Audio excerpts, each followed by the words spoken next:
Swerte ka na raw kung kumakain ka ng 3 beses sa isang araw. Kung ganun ang usapan, abay napakaswerte pala ng mga taong lansangan. Sabi nga nila, kung marunong kang dumiskarte, hindi ka raw magugutom sa kalye.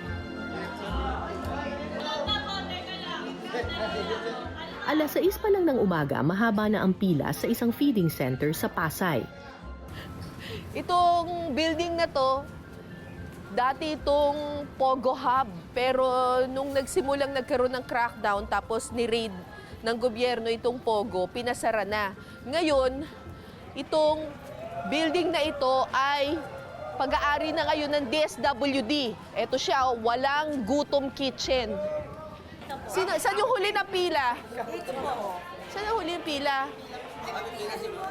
Dito ba? Saan ang dulo? Ikaw dulo? Okay.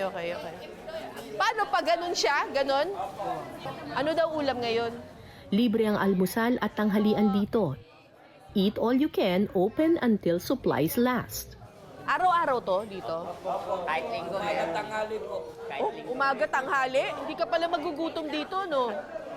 Hindi na bago sa akin ang ganitong pilahan.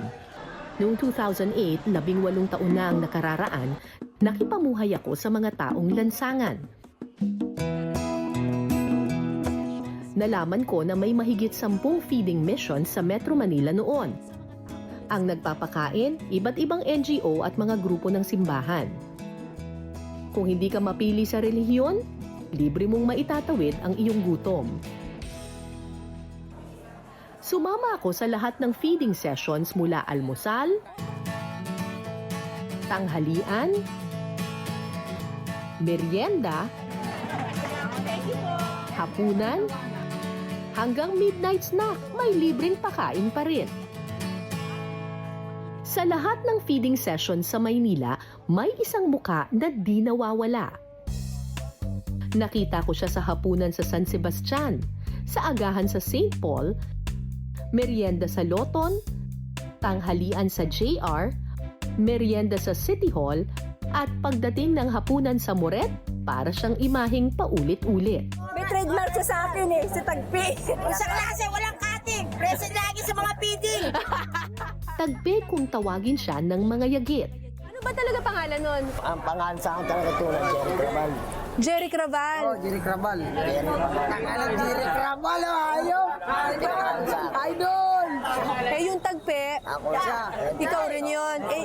Yung One Face, Yan siya. Siya din yun. ikaw rin yun. Yung Scarface, Siya pa rin. lakad lang?